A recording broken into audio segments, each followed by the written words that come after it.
Eu quero convidar a igreja a abrir a sua Bíblia no Evangelho de João, capítulo 3, verso número 16. Se você tem a sua Bíblia, abra ela nesse texto. Ou se você tiver alguma outra ferramenta, você possa acessar também o texto da Palavra de Deus. Queridos, nós nessa noite estamos vendo o quanto o nosso Deus é um Deus de amor. O quanto o nosso Deus é um Deus amoroso. O quanto Deus, Ele expressa acima de tudo a sua graça, o seu amor, a sua bondade. E o tema desta noite do nosso culto é: o nosso Deus é um Deus missionário. Significa dizer que o nosso Deus é um Deus amoroso. Nosso Deus é um Deus gracioso, generoso. João 3,16, a palavra de Deus diz: porque Deus amou tanto o mundo que deu seu Filho único, para que todo aquele que nele crer não pereça, mas tenha a vida eterna. João, registrando aqui as palavras, de Jesus, a intenção de Jesus, descreve um Deus, queridos, que é um Deus amoroso, é um Deus que dá, é um Deus que entrega, é um Deus que abre mão daquilo que tem em favor de alguém que não mereça aquilo tão valioso que ele tem. A Bíblia diz que Deus, por conta desse amor tão grande pelo mundo, pelas pessoas, esse Deus que se revela tão amoroso, Ele entregou o que Ele tinha de mais importante, de mais valioso, o seu Filho.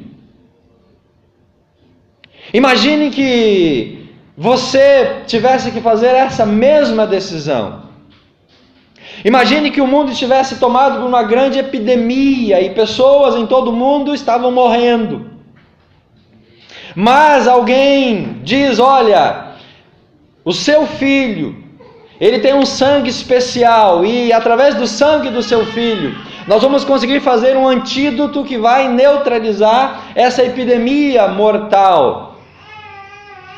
Mas aí você recebe a notícia de que não basta uma gota ou alguns ml, mas é preciso extrair todo o sangue do seu filho.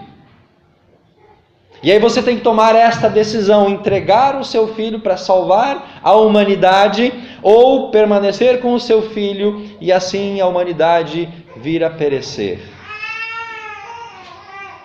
Meus irmãos, eu não sei o que eu faria. Eu provavelmente, humanamente, não entregaria nenhuma das minhas duas filhas para morrer pela humanidade. Mas Deus não, Deus fez isso. A Bíblia diz que Deus entregou o seu Filho, porque de fato o mundo estava tomado por uma epidemia mortal, e essa epidemia, ela é conhecida pelo nome de pecado. Por conta do pecado que começa a habitar na humanidade, agora então Deus precisa de alguma forma neutralizar isso. Deus precisa trazer salvação para a humanidade. E a forma com que Deus encontrou foi entregando o seu Filho, para que dessa forma todo aquele que cresce nesse sacrifício, nessa entrega, não viesse a perecer, não viesse a morrer, não viesse a ser condenado, julgado, a passar a eternidade toda longe do Senhor, mas que pudesse ter vida eterna, que pudesse então agora desfrutar da eternidade na presença de Deus. E quando nós falamos que Deus é um Deus missionário, queridos, é porque de fato aquele que é missionário, ele tem um coração aberto para entregar, para dar. Hoje pela manhã a missionária Cristiane esteve na igreja dando o seu testemunho. 1 ano no Haiti, ela disse que para nós hoje: eu dei 1 ano da minha vida para servir os haitianos.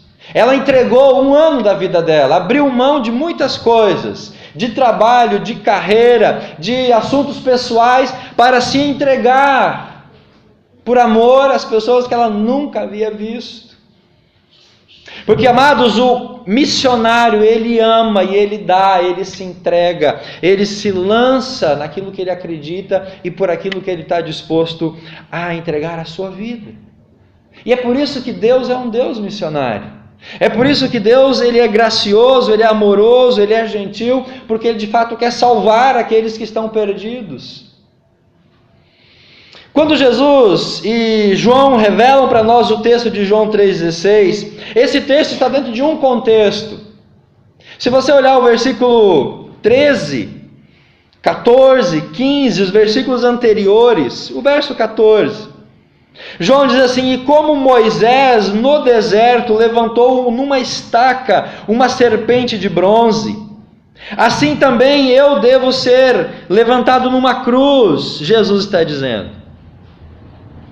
Esse texto nós conhecemos lá do Antigo Testamento. O povo de Israel, enquanto estava caminhando para a terra prometida, eles se rebelaram contra Deus.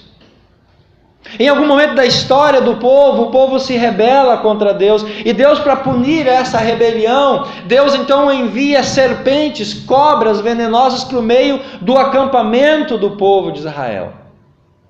E essas serpentes venenosas começaram a picar as pessoas, e as pessoas começaram a morrer em grande quantidade. E aí então Moisés vai a Deus, ora, e Deus diz para ele: Moisés, faça uma serpente de bronze, coloque numa estaca, erga no alto de um monte, e avise o povo que todo aquele que picado pela serpente, sendo contaminado pelo veneno dessas serpentes, ao olhar para a serpente de bronze no alto do monte, seria curado.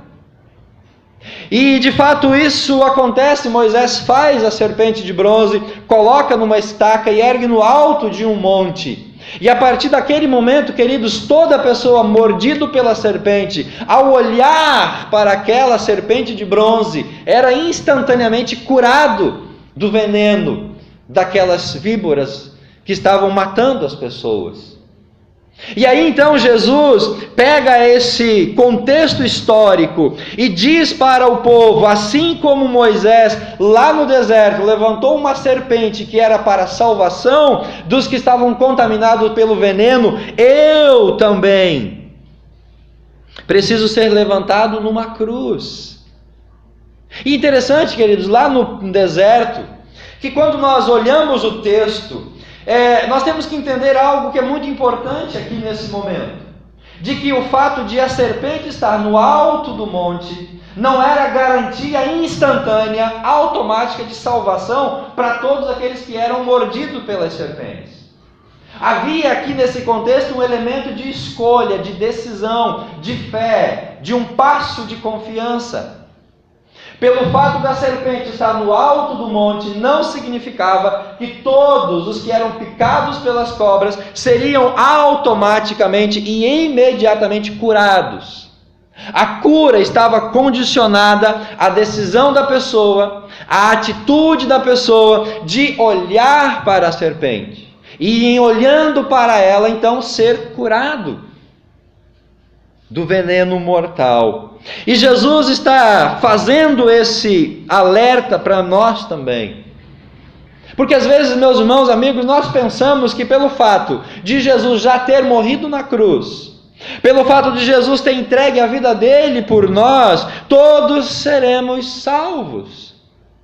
Afinal de contas, Deus é amoroso, Deus entregou o seu Filho, e pelo fato de ele ter entregue o Filho, agora então todos estão salvos. O que é um pensamento equivocado, porque a Bíblia nos leva a uma comparação com Moisés lá no deserto, e Jesus também deixa claro que para todo aquele que nele crê. Então, pelo fato de Jesus ter morrido na cruz, não significa que a humanidade toda será salva por isso. Mas a humanidade ou os homens serão salvos se de fato eles olharem para Jesus e dependerem de Jesus para a sua salvação, tal qual o povo tinha que fazer lá no deserto, olhar para a serpente de bronze e depender dela, crer nesse princípio para não morrer pelo veneno das cobras. Pastor, qual que é o veneno que está matando a humanidade hoje? Atende pelo nome pecado. Queridos, todos nós somos contaminados pelo pecado. Todos nós invariavelmente estamos sofrendo os danos da rebeldia, da desobediência do coração do homem para com Deus. E é por conta desse mal que nós precisamos olhar para a cruz.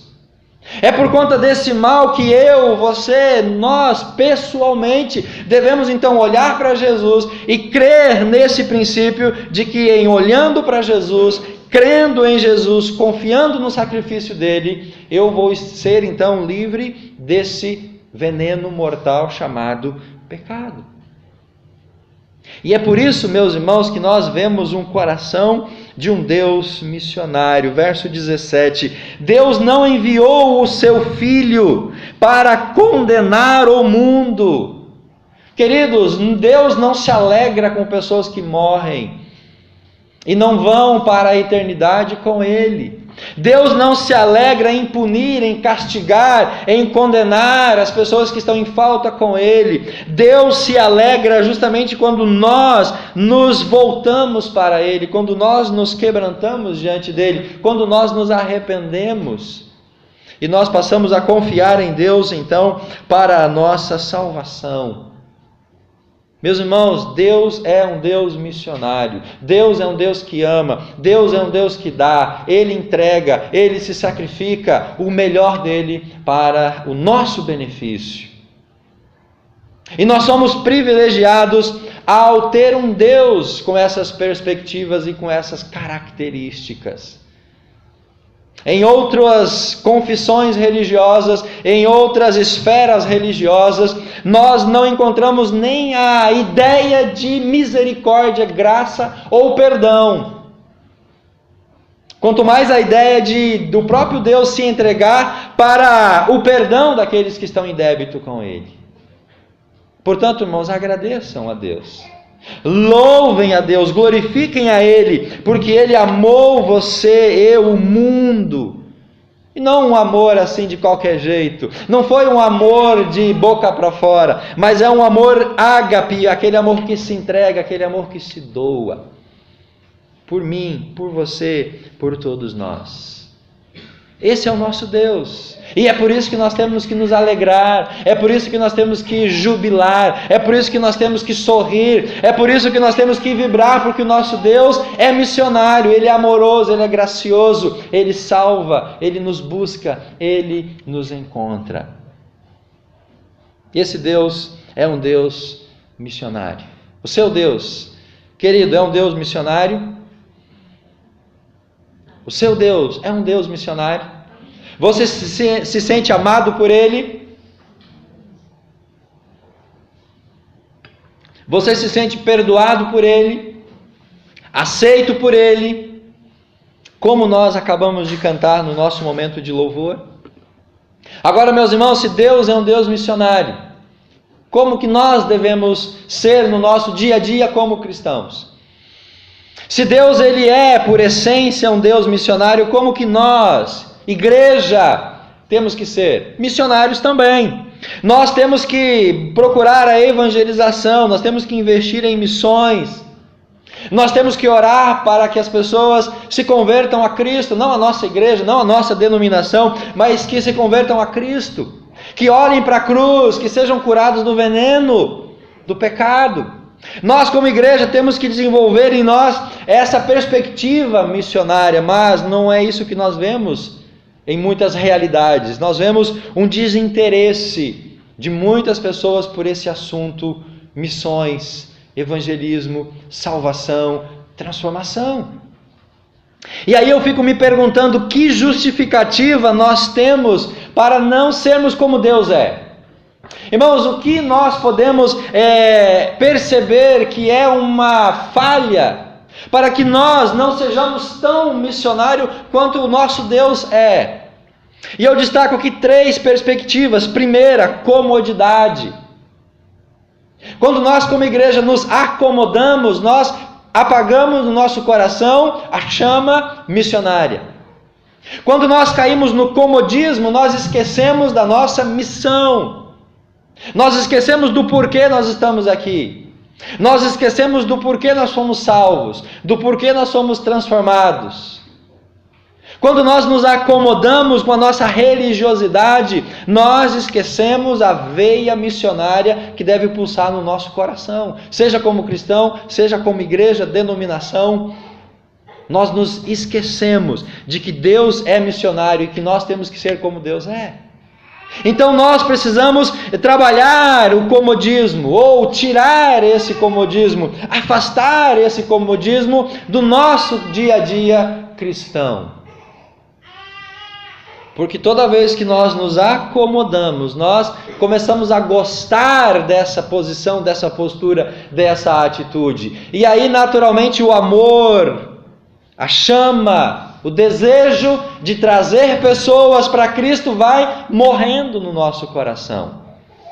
A segunda perspectiva é a falta de amor pelos perdidos.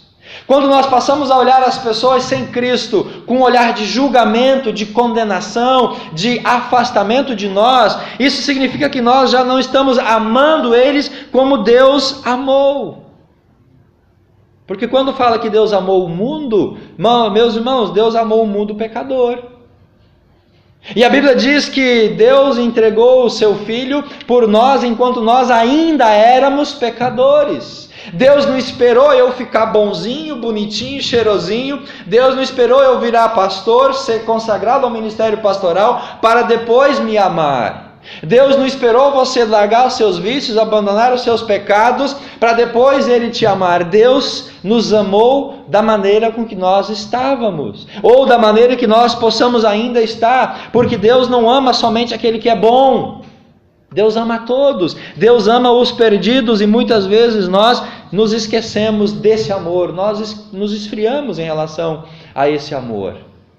É mais fácil nós amarmos aqueles que estão do nosso lado, no nosso convívio. É mais fácil nós amarmos aqueles que estão no nosso arraial, os nossos irmãos da comunhão, da congregação, da igreja, e nós esquecemos de amar aqueles que precisam de uma demonstração de amor, de uma demonstração do caráter de Deus e da nossa intenção em amá-los. Não em torná-los prosélitos para uma religião ou para uma igreja, mas o amor que vai nos levar a nos entregar, a nos oferecer, a nos sacrificar para o bem-estar espiritual dessas pessoas. A falta de amor pelos perdidos, irmãos, ela cancela toda e qualquer perspectiva missionária. Nós investimos os recursos para dentro da igreja, nós gastamos o nosso tempo dentro da igreja, nós vivemos num circo dentro das nossas 4 paredes, quando o amor pelos perdidos, ele desaparece dos nossos corações. E a terceira razão, talvez possa ser a falta de conversão genuína. Meus irmãos, como que uma pessoa vai se preocupar com os outros se ele não experimentou a graça de Deus na sua própria vida? A falta de uma conversão genuína, ela também nos torna crentes amissionários, nos torna crentes não envolvidos com a obra de Deus, nos torna cristãos confessos de lábio, mas não de atitudes e de coração para isso. Como que eu vou dizer para alguém, olha, Deus é bom, se eu não experimentei a bondade de Deus? Como que eu posso dizer, Deus salva, Deus cura, Deus liberta, se isso não é verdade na minha vida? Irmãos, a falta de uma conversão genuína é talvez o elemento aqui mais crucial para nós não sermos missionários como Deus é. Pastor, mas o que é ser missionário? É deixar minha casa, deixar meu emprego, ir lá para o Haiti, lá para a África, lá para um lugar distante? Às vezes nós temos essa ideia de que missionário é aquele que abandona tudo e vai viver num outro país para pregar o evangelho. Mas missionário não é aquele que deixa sua casa, sua terra, sua parentela e vai para um outro mundo ou para um outro país Missionário é todo aquele que, como Deus, ama os perdidos e se preocupa com a salvação deles. Missionário é aquele que responde ao amor de Deus no seu círculo de amizade, no seu círculo de trabalho, no seu círculo familiar. Nós podemos ser missionários sem sair da nossa cidade. Porque missionário é aquele que transfere, que serve e que busca alcançar as pessoas. E quando nós, ou quando alguém não é genuinamente convertido, essa pessoa não vai se interessar por aqueles que estão perdidos. Então, irmãos, olhando para essa perspectiva de igreja, a comunidade, a falta de amor e a falta de conversão, ela impede que nós desenvolvamos essa veia, essa garra, essa coragem missionária. Porque é preciso de fato ter isso para a gente poder ir e alcançar as pessoas perdidas.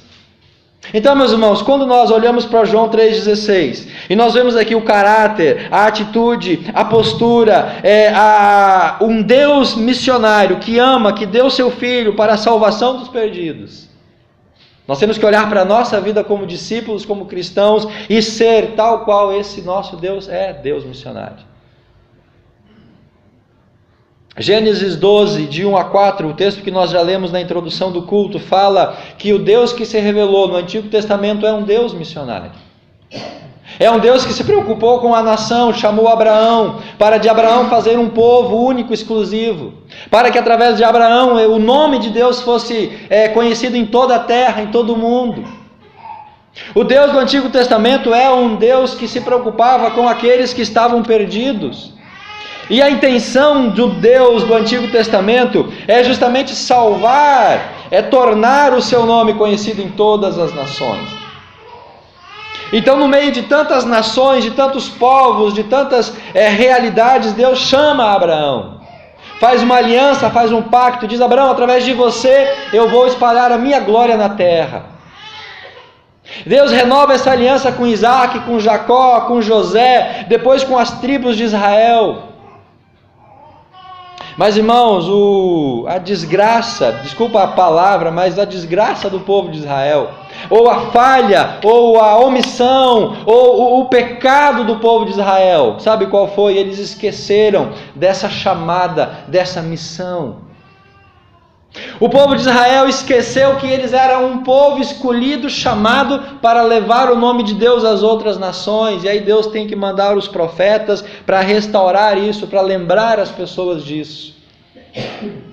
Se nós olharmos para o Antigo Testamento, nós vamos ver um coração de um Deus missionário, que através de Abraão e de aliança que ele fez com os descendentes de Abraão, queria levar o seu nome para todas as nações. Se nós olhamos para os evangelhos, para o Jesus dos evangelhos, nós vamos ver que o Jesus dos evangelhos também revela o caráter e o coração desse Deus que é missionário. Mateus 28, 18 a 20, o texto da grande comissão, nós conhecemos esse texto, portanto, ide. Fazei discípulos de todas as nações, batizando em nome do Pai, do Filho e do Espírito Santo. Meus irmãos, o que é isso? É Jesus dizendo para a sua igreja: continuem a espalhar o meu amor, a minha salvação para os perdidos. Vão por todas as nações. Sejam agentes de salvação e de transformação. Façam discípulos. Espalhem o meu amor, a minha graça, a minha misericórdia. Esse foi o último pedido de Jesus para os seus discípulos. Vão, se espalhem. Continuem a espalhar o amor de Deus, a levar a graça de Deus para todas as nações. Cristo, esse Cristo que se fez carne, habitou entre nós, esse Cristo que morreu na cruz para nos salvar, ele tinha essa essência missionária, porque senão ele nem teria morrido para nos salvar. Nós olhamos no livro de Atos, capítulo 1, verso 8. Jesus dizendo: olha, vocês vão receber o poder do Espírito Santo e vocês vão ser testemunhas em Jerusalém, em Judéia, Samaria e em toda a terra. Nós vemos então que essa preocupação do Deus missionário continua ao enviar o Espírito Santo para tirar o medo, para tirar o nosso temor, a nossa vergonha de testemunhar. E então o texto de Atos 1:8 ele é específico. Vocês vão receber o Espírito para ser testemunhas. E a partir então do Pentecostes, que o Espírito Santo veio sobre a igreja, eles começaram então a se espalhar, começaram em Jerusalém, depois eles foram para a Judéia, depois Samaria, e aí com o apóstolo Paulo eles chegaram até os confins da terra, com as viagens missionárias. E assim então nós vemos que o Espírito Santo tem essa essência do Deus missionário.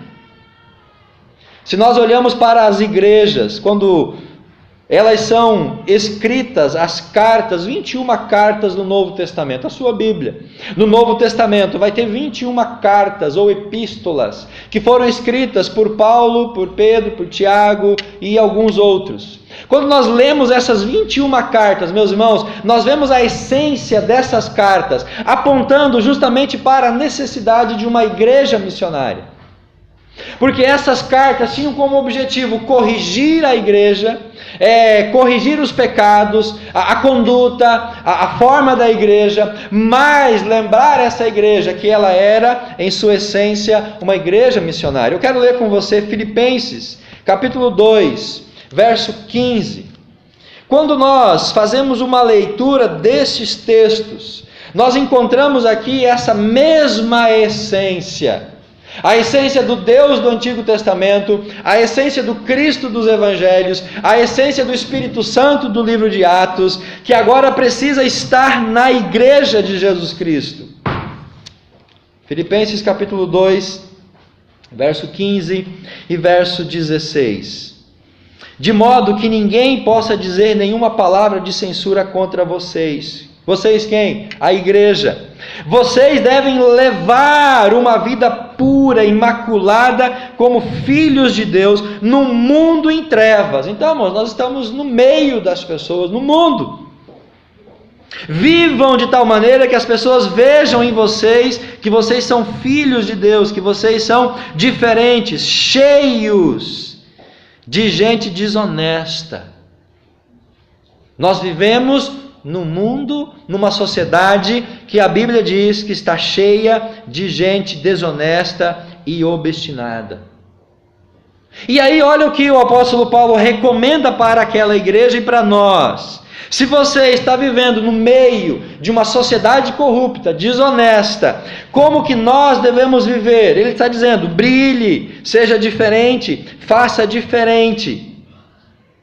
Brilhem entre eles como luz de um farol, mostrando-lhes a palavra da vida. E quando Cristo voltar, como ficarei satisfeito sabendo da minha obra entre vocês, ela foi tão valiosa. Meus irmãos, quando nós olhamos essas cartas, 21 cartas, nós vemos aqui essa essência. A igreja, eu como discípulo, nós como congregação, temos que manter a chama missionária em nós. E o Apocalipse, capítulo 7, verso 9 e verso 10, vai nos informar que a conclusão de todas as coisas, meus irmãos, o final de todas as coisas, ele aponta igualmente para um final missionário. O ápice da revelação, ela é missionária. Capítulo 7, verso 9. João, quando recebe a revelação do Apocalipse, escreve, depois disso, João teve aqui um vislumbre, irmãos, um flash do que vai acontecer na eternidade. E olha o que João diz, eu vi uma imensa multidão, grande demais para ser contada. E olha o que João fala, de todas as nações e províncias e línguas. João 3,16, Deus amou o mundo inteiro. O Deus do Antigo Testamento queria que o seu nome fosse conhecido em toda a terra. Atos 1,8 diz, para ser testemunha em todas as nações. E aí nós vemos o resultado, amados, disso, o resultado dessa ação missionária de Deus, grande multidão, incontável, de todas as nações, províncias, línguas, que estava na frente do trono e diante do Cordeiro. Quem é esse Cordeiro? Jesus Cristo, aquele que morreu por nós. Essa multidão estava vestida de branco, com folhas de palmeiras nas mãos, estavam gritando com um grande clamor: a salvação vem do nosso Deus que está no trono, e a salvação vem do Cordeiro. O ápice da história, ele é um ápice missionário. A coroação, meus irmãos, do nosso trabalho é um coroamento missionário. Tudo aquilo que Deus fez, tudo aquilo que Deus realizou e aquilo que nós também fizemos é justamente para termos esse grande final, um final de uma grande colheita de salvação para todos os povos, línguas e nações. Irmãos, não nos esqueçamos dessa verdade. Deus é, por essência, um Deus missionário. E é a partir dessa essência missionária de Deus, queridos, que nós, como igreja, devemos pautar a nossa vida. Pastor, para que fazer missões? Pastor, para que contribuir para missões? Pastor, para que fazer evangelismo? Para que fazer ação social? Para que nos envolver com aqueles perdidos? Para que nós gastarmos recursos da igreja com pessoas que não são da igreja? Irmãos, o para que está aqui. Deus é missionário e Ele quer que nós sejamos tal qual Ele ainda é, porque Deus não foi, Deus é. Estamos dispostos como igreja, meus irmãos, a fazer isso? Nós estamos dispostos como cristãos, como discípulos, manter acesa essa chama, essa veia missionária? Não pensar apenas em nós, não olhar apenas para as nossas realidades, para os nossos dilemas, para as nossas lutas, mas entender que nós servimos um Deus missionário. Um Deus que deu o seu Filho. Um Deus que tirou o que Ele tinha de mais precioso de si por nós. Miseráveis, pecadores, indignos, falhos, rebeldes, desobedientes. Deus entregou o que Ele tinha de mais precioso por mim e por você. E existe um cantor no nosso inário do cantor cristão: morri na cruz por ti. Que fazes tu por mim? Meus irmãos, quando nós olhamos para um Deus missionário, nós não podemos ser diferente daquilo que Ele é. Porque se nós somos diferentes disso, nós não estamos cumprindo a nossa missão. Não estamos honrando aquilo para o qual Deus nos chamou e nos salvou. Procura fazer uma autorreflexão, uma autoavaliação do quanto, irmãos, nós temos retribuído o amor de Deus.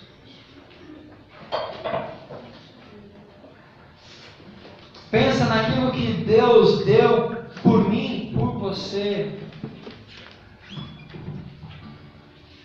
E se de fato nós estamos retribuindo a isso.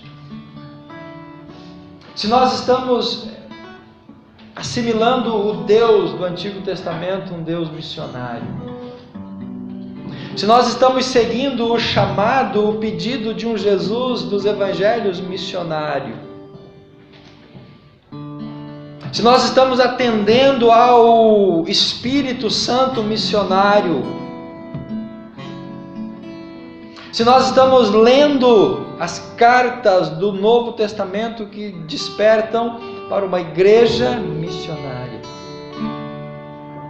E aí, meus irmãos, será que nós estaremos no ápice do Apocalipse?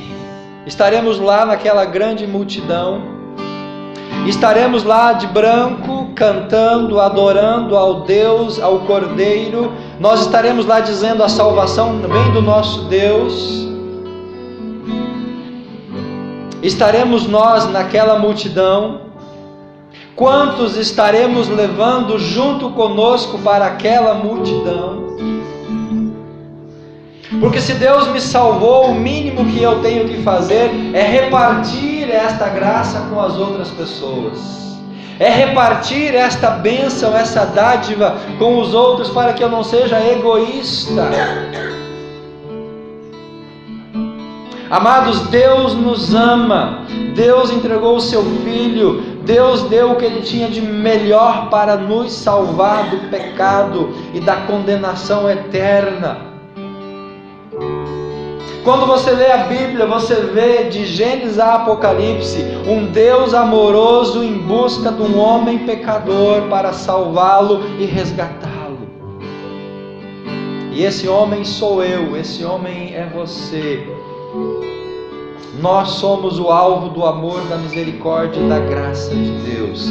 Deus te ama e Ele quer que você se achegue a Ele. Ele quer que você olhe para a cruz, olhe para Jesus e dependa desse Cristo, dessa cruz, para a sua salvação e a sua libertação dos pecados e da condenação eterna. Deus deu o primeiro passo ao nosso encontro, meus amados. Deus deu o primeiro passo para nos encontrar, e nós temos que agora fazer a nossa parte. Nós temos que ir ao encontro dEle, nos render a Ele, nos entregar a Ele. Porque assim como lá no deserto, a pessoa que era mordida pela cobra e não olhava para a serpente de bronze não era curada. Mas se ela olhasse numa atitude de fé e de confiança, ela não morria. E assim também hoje nós. Se não olhamos para a cruz com um olhar de fé, de dependência, de entrega, nós não seremos salvos. Nós vamos perecer. Nós não vamos experimentar o amor de Deus. Porque esse amor, ele é um amor que está disponível, mas nós temos que recebê-lo. Deus te ama. Tenha essa certeza. Deus te ama, tenha essa convicção. Deus te ama, se entregue a esse Deus. Meus irmãos, meus queridos, quando você tenta fazer uma imagem de Deus, nós temos que tentar ver Deus como nós acabamos de cantar, de braços abertos. Porque Jesus morreu lá na cruz de braços abertos. E isso traz para nós uma ideia, um simbolismo, um ensino de que o Deus que nos ama, Ele está de braços abertos para nos receber. Quando você quer receber alguém, você abre os braços. A atitude de braço cruzado, segundo os estudiosos de comportamento, significa uma atitude de rejeição ou de não abertura. Quando alguém está diante de você e cruza os braços, diz, através desse gesto, que a pessoa não está aberta para você. Mas quando nós abrimos os braços, significa que nós estamos dispostos a receber alguém ou a outra pessoa. E é isso que nós cantamos, Deus está sempre de braços abertos. Quando o pai vê o filho pródigo voltando para casa, meus irmãos, a Bíblia diz que o pai correu ao encontro do filho e o pai abraçou o filho, ou seja, o pai chegou diante daquele filho de braços abertos e o abraçou. É essa a imagem que nós temos que ter do nosso Deus. Ele está de braços abertos para nos receber, para nos abraçar, para nos perdoar, para nos renovar.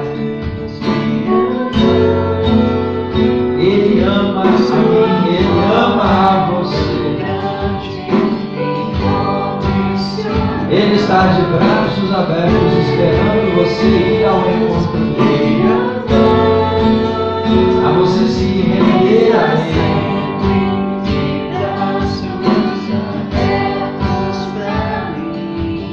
Entenda isso, querido. Deus te ama. Feche os seus olhos, de olhos fechados. Vamos orar a Deus agora. Deus, não há dúvida de que o Senhor nos ama.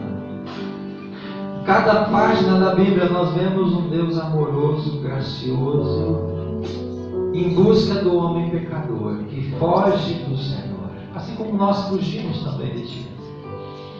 Assim como nós também, ó Pai, nos esquivamos da Sua presença, da Sua graça.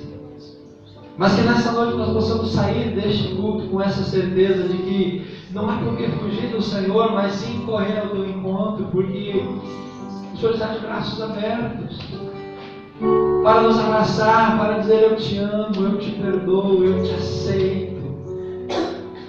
Eu quero você junto comigo. Entreguei meu filho para morrer na cruz por você. Eu sou um Deus missionário. Entenda isso, querido, nessa noite. Nosso Deus é um Deus amoroso, gracioso. Nós te agradecemos, Deus, porque o Senhor é assim. E nós podemos então confiar, crer, seguir a um Deus amoroso. Possamos viver isso todos os dias, ó Pai, das nossas vidas, não nos esquecendo de que Tu és um Deus missionário, mas também da responsabilidade que nós temos de sempre, Teus filhos, sermos também missionários. Como igreja, como discípulos. Não nos deixe, Pai, esquecer disso, em nome de Jesus. Muito obrigado, Pai, pela Tua imensa misericórdia e graça sobre nós. Nós te agradecemos orando em nome de Jesus. Amém. E graças a Deus.